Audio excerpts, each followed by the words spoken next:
Perkenalkan, nama saya Riko Hadi Saputra, NIM 67/2020-332. Di sini saya akan menjelaskan materi akses list untuk tugas akhir semester ini.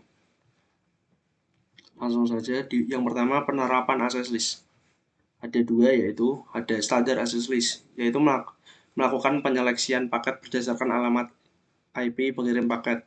Kemudian Extended Access List, menyeleksi sebuah paket berdasarkan alat IP pengirim dan penerima protokol dan jenis port paket yang dikirim.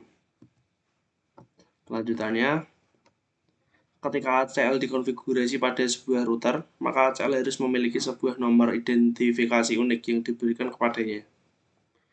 Nomor ini menandakan jenis akses list yang dibuat dan harus berada pada range tertentu dari nomor yang valid untuk jenis daftar tersebut.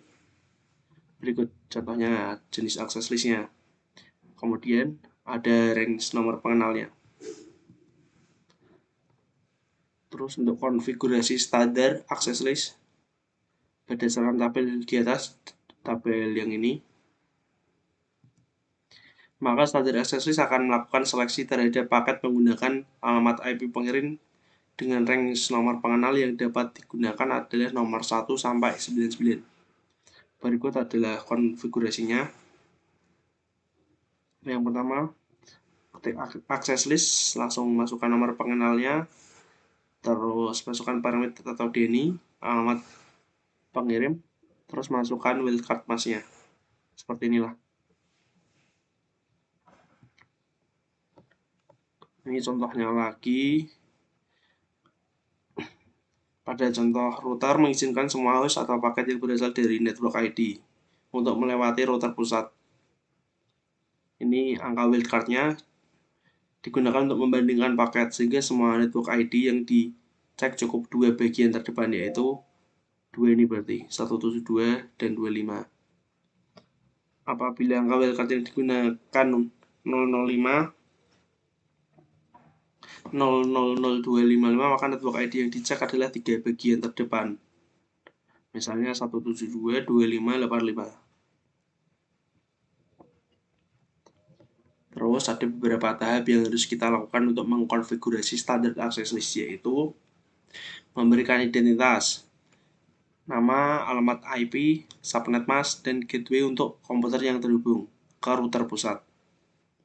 Kemudian mengkonfigurasi routing antara dua jaringan yang akan dikenakan akses list. Routing dilakukan agar kedua jaringan tersebut terhubung terlebih dahulu sebelum ada paket filtering. Ketiga, membuat akses list dan menerapkannya pada interface router. Next. Ini contoh soalnya. Seperti ini.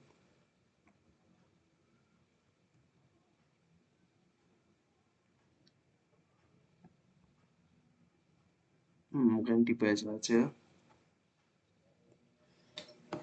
Apabila router A, terus IP inset global, IP inset lokalnya seperti ini, terus router B-nya seperti ini, semua konfigurasi routing protokol dapat digunakan, kecuali RIP, karena dalam simulasi ini kita menggunakan teknik subnetting pada IP public. Simulasi ini akan mengizinkan semua host dari jaringan inset lokal router B dapat mengakses jaringan inset lokal router A. Perintahnya adalah seperti ini. Encrypt host router A, integer F00, IP add. Ini di router A konfigurasinya seperti ini.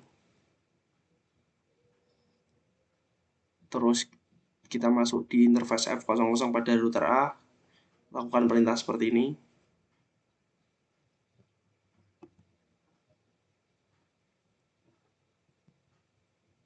Ini juga masih di integer F.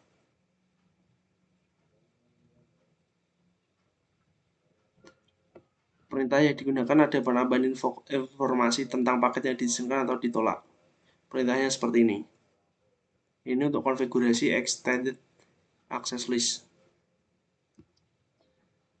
Terus contoh konfigurasinya, dan terakhir Perintahnya seperti ini. Perintah di atas kita mengizinkan permit pakai telnet, berarti permit itu mengizinkan pakai telnet dari semua host yang ada jaringan satu seperti ini, IP-nya angka 100 setelah perintah akses list. Ini angkanya.